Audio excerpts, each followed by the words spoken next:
5 giorni all'avvio della scuola in Veneto dalla Regione, tutte le ultime indicazioni per insegnanti e genitori, dall'uso della mascherina ai casi febbre o contagio. Sarà una fase complicata di convivenza con il virus, così il governatore Luca Zaia sull'avvio della scuola. La macchina sanitaria è allertata. Preoccupazione a Padova per la positività di una mamma di un bimbo che frequenta un asilo comunale all'Arcella. È scattato il protocollo dell'ULSS, fondamentale sarà l'esito del tampone sul piccolo. Proprio nel giorno del funerale del giovane Willy ucciso dalla furia di 4 giovani ora accusati di omicidio volontario, la polizia chiude il cerchio sul violentissimo pestaggio dello scorso luglio a Conegliano. Tragico schianto a Cogollo del Cengio nel Vicentino, un 52enne in sella alla moto vittima del terribile incidente contro un'auto. Blitz della Guardia di Finanza di Padova in un magazzino del centro ingrosso Cina. Scoperta e sequestrata un'ingentissima quantità di trucchi non cosmetici ritenuti pericolosi. Mostra del cinema, le battute finali, le ultime indiscrezioni vedono l'Euro d'Oro al miglior film assegnato a Nomadland. La Coppa Volpi per il miglior interprete maschile sarebbe andata a Pavino.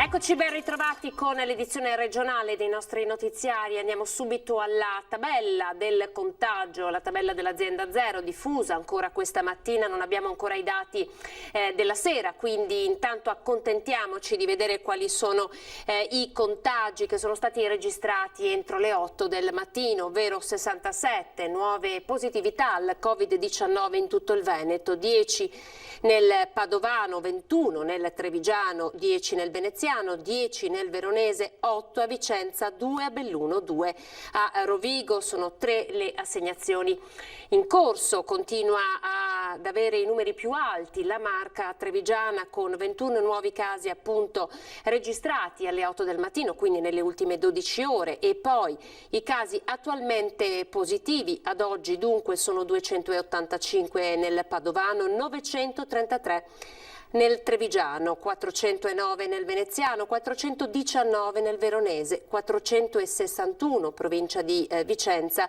62 a Belluno, 104 a Rovigo. Attualmente positivi in tutto il Veneto ci sono 2.940 persone. Ma andiamo subito a parlare di scuola, perché sarà una fase complicata quella di convivenza con il virus, lo ha detto il governatore Luca Zaia a poche ore dall'avvio del nuovo anno scolastico. Sentiamo.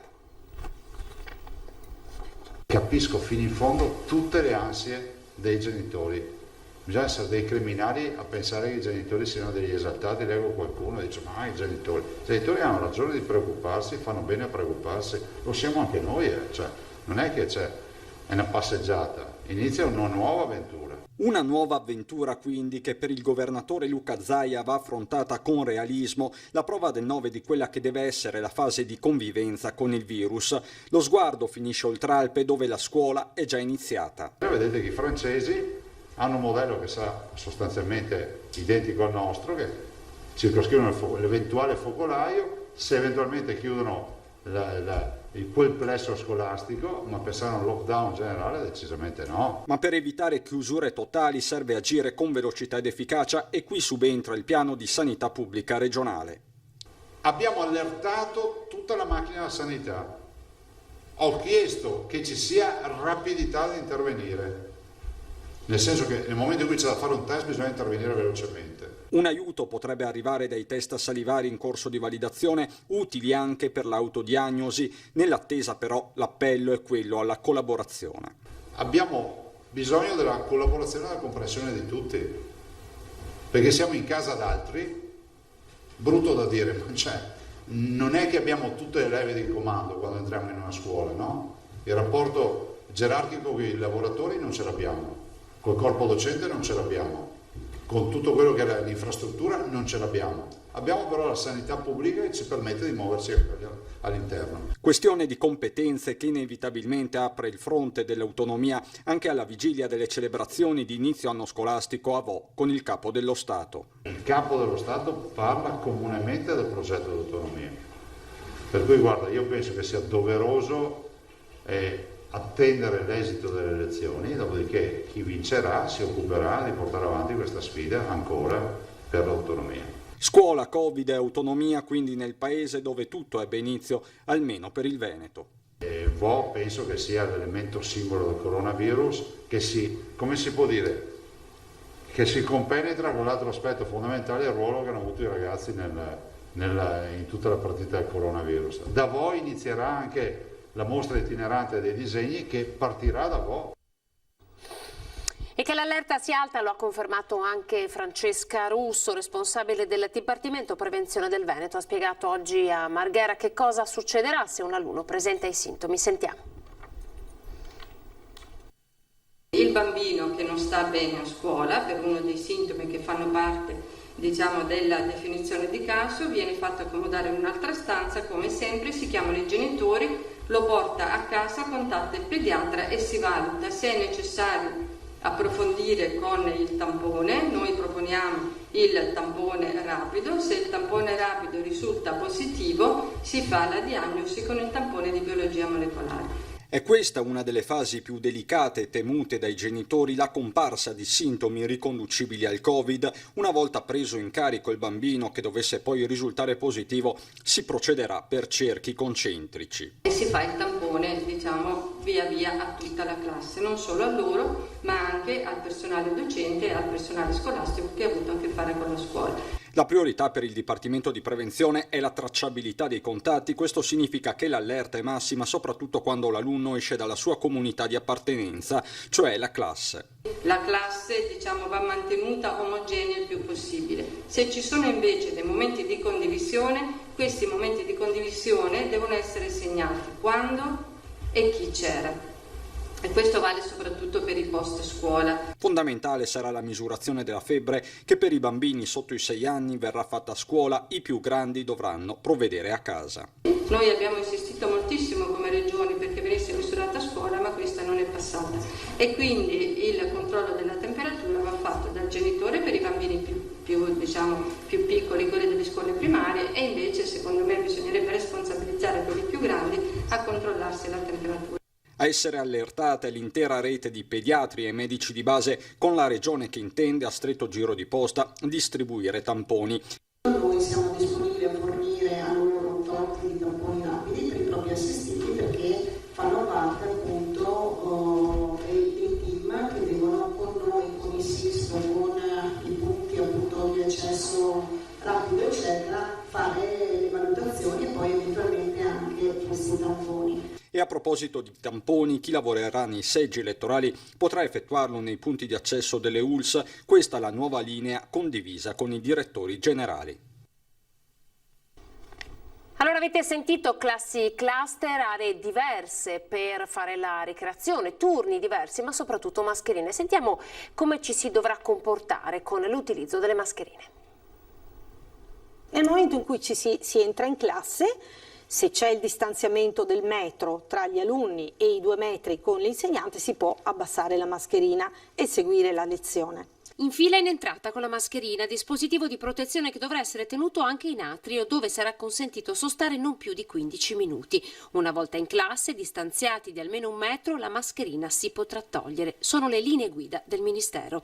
Nell'ultimo verbale del 31 agosto il Comitato Tecnico Scientifico parla solo di mascherine chirurgiche, mentre fino al 28 maggio in classe erano consentite anche quelle di prossimità, ovvero quelle lavabili in tessuto, decisamente più economiche per le famiglie.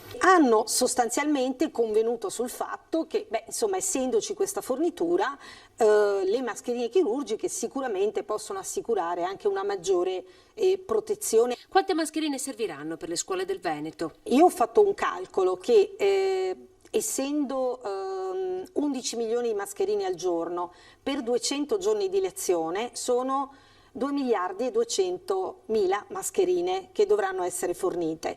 Quindi le scuole hanno quasi tutte dal 27 di agosto hanno cominciato ad avere una prima fornitura che può coprire una settimana, un mese a seconda questo del numero di studenti. La fornitura dovrebbe arrivare in maniera scadenzata durante tutto l'anno, questa è la promessa del governo. La mascherina dovrà essere indossata anche a ricreazione.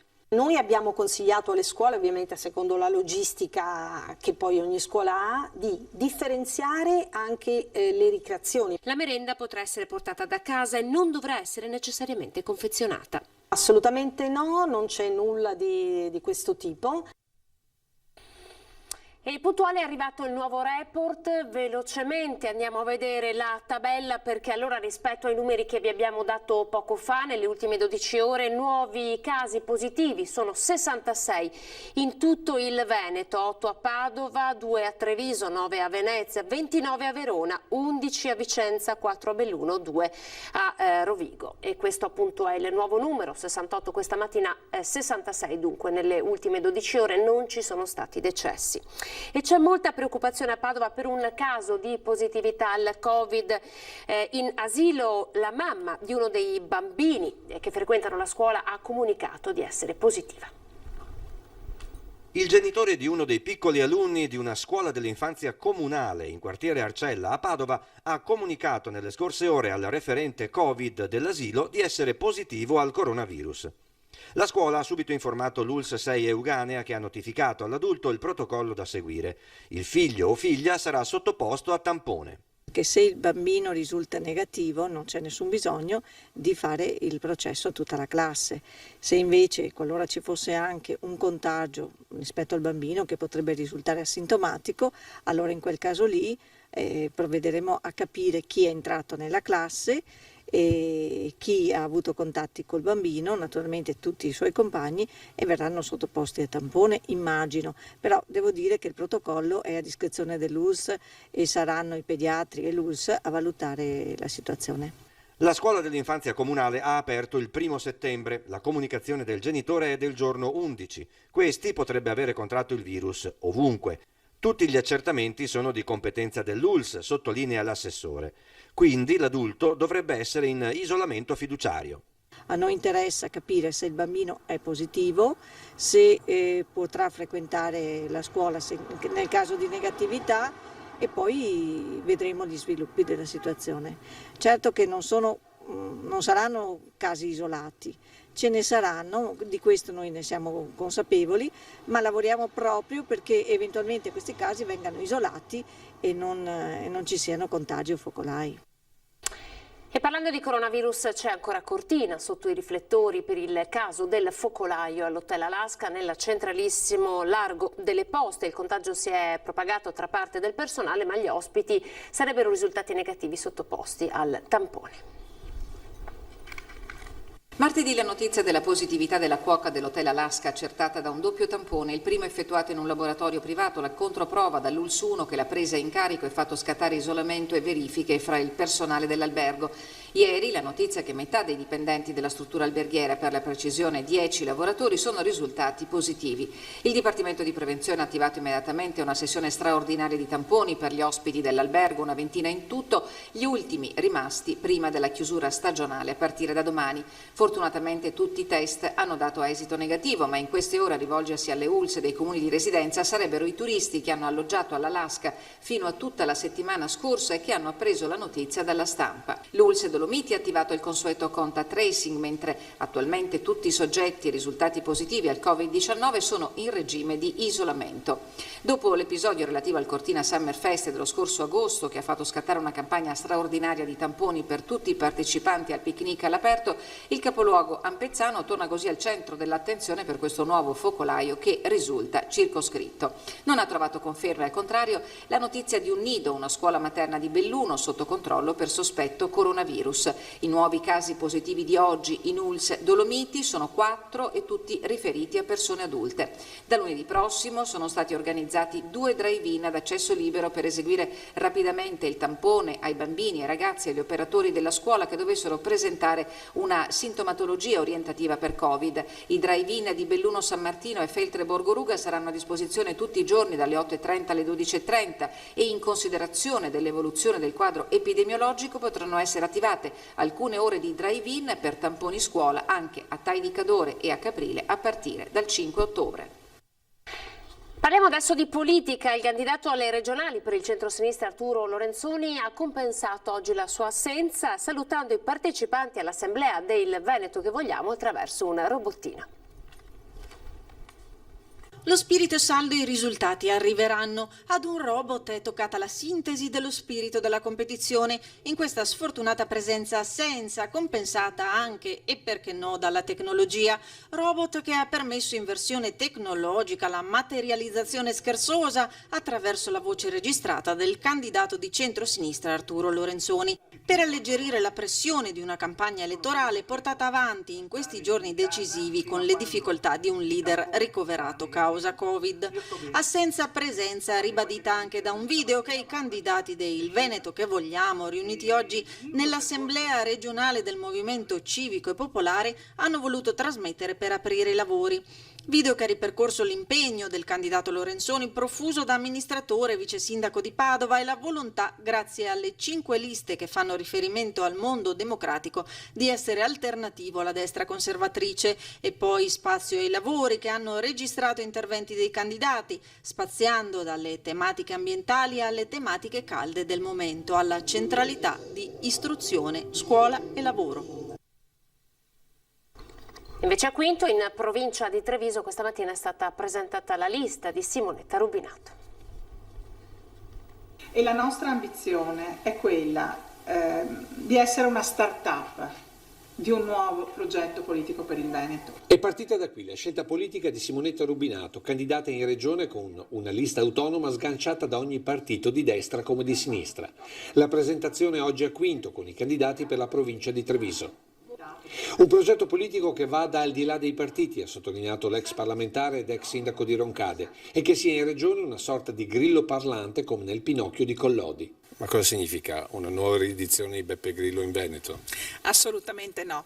Noi siamo per la buona politica che riparta dai territori e dalla vita delle persone, non per l'antipolitica che tanto male ha fatto e sta facendo a questo Paese. Un movimento che vuole portare a frutto l'impegno da parlamentare della Rubinato per l'autonomia del Veneto, oggi più che mai dopo l'annuncio del ministro Boccia sul disegno di legge per le autonomie regionali. La legge quadro del ministro Boccia è solo un modo per allungare il brodo, allungare i tempi e cercare di far passare per autonomia, che non è, un mero decentramento amministrativo, cioè dare qualche potere autorizzatorio alla regione, ma non c'entra nulla con l'autogoverno del Veneto. Una competenza, quella di Simonetta Rubinato, riconosciuta da tutti sul tema dell'autonomia e che lei è pronta a condividere con Luca Zaia, anche per l'ex parlamentare, il probabile prossimo presidente del Veneto, al quale però chiede apertamente. Ti sei candidato per un terzo mandato, caro Luca.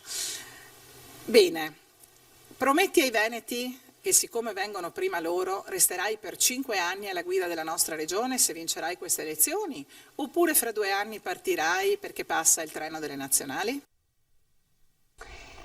Ancora regionali con Paolo Benvenu, candidato presidente alla Regione del Veneto con la lista Solidarietà, Ambiente, Lavoro e Rifondazione Comunista.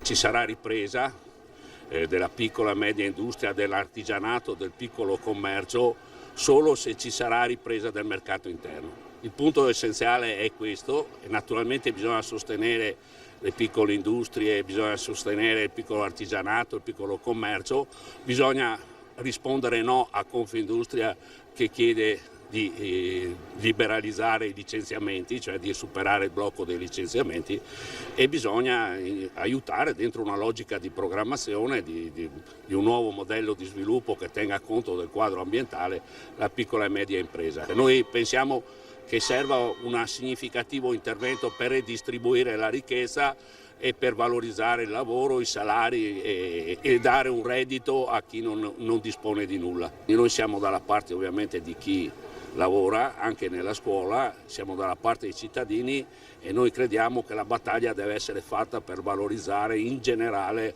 la scuola e l'insegnamento. Pochi secondi di pubblicità.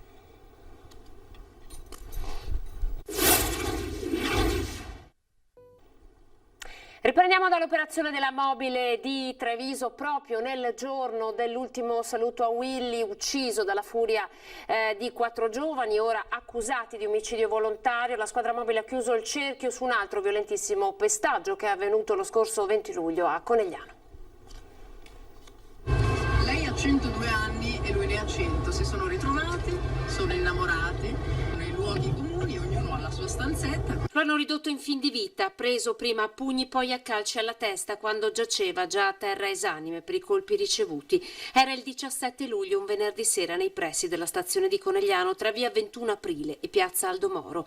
Per questo fatto, 48 ore dopo, un 23enne di origini senegalesi, incensurato e residente a Conegliano con la famiglia, era stato arrestato. Ora, a distanza di quasi 2 mesi, è stato identificato ed arrestato un secondo responsabile, colui il quale in questo frammento di video si vede soltanto di sfuggita, ma che fu il primo a sferrare i colpi che fecero perdere coscienza alla vittima.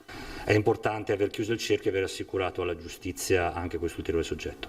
Possiamo dire che la risposta da parte degli organi dello Stato, ovvero della Polizia di Stato e della Procura della Repubblica, è stata perentoria e anche immediata, continuando a mantenere la guardia alta. Mascella rotta, cranio perforato, politraumi. Ad essere pestato era stato un 20enne albanese che ora rischia di riportare danni irreversibili.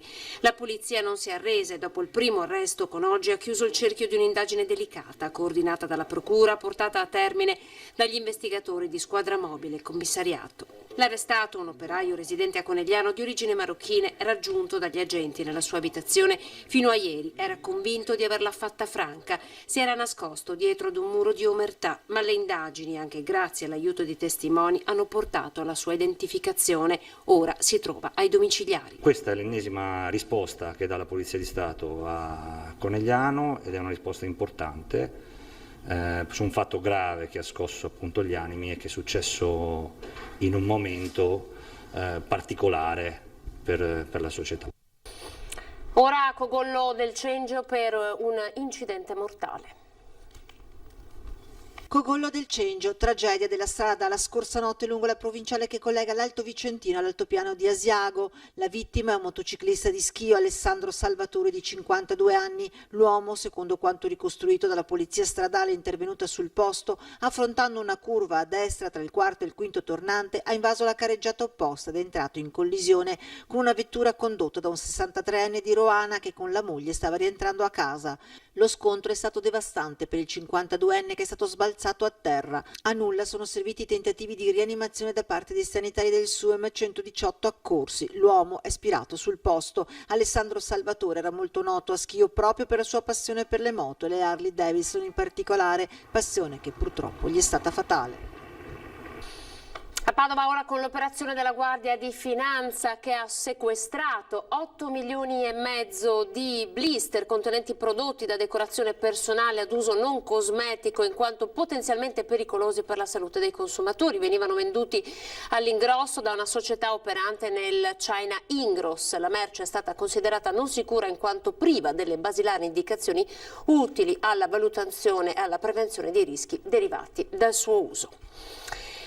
Manca davvero poco per la chiusura della 77esima mostra del cinema di Venezia, ma ci sono già le prime indiscrezioni che peraltro noi abbiamo anticipato oggi durante l'edizione straordinaria. Vincitore, sempre secondo i rumors dell'ultima ora, sarebbe il film Nomadland, terzo lungometraggio del regista Chloé Zhao, prodotto e interpretato dall'attrice premio Oscar Frances McDormand, tratto dal libro Nomadland, un racconto d'inchiesta della giornalista Jessica Brader. A poche ore, tra l'altro, appunto dalla cerimonia di premiazione, nuova indiscrezione per quanto riguarda la Coppa Volpi. Il premio andrebbe proprio a Pierfrancesco Favino per l'interpretazione in Padre Nostro di Claudio Noce. Ed è tutto per questa edizione, andiamo a vedere insieme le previsioni del tempo. Arrivederci.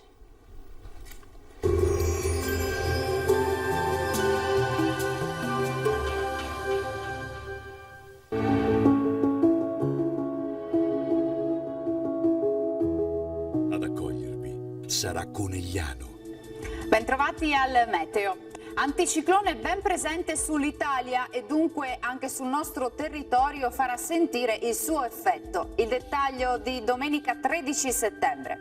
Sul Veneto avremo un contesto, vedete, decisamente soleggiato. Sarà asciutto e stabile con cielo sereno e sgombro da nubi. Qualche velatura in corrispondenza dei rilievi, ma senza piogge. Temperature stazionarie minime tra 16 e 21 gradi, massime tra 28 e 31 gradi.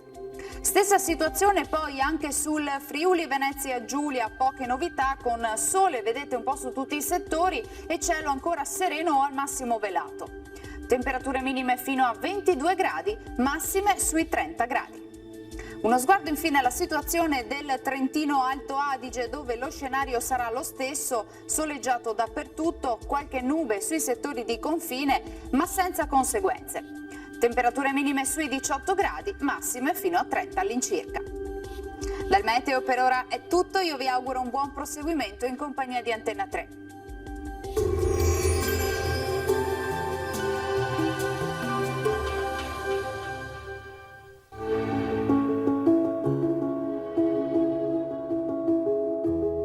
Ad accogliervi sarà Conegliano.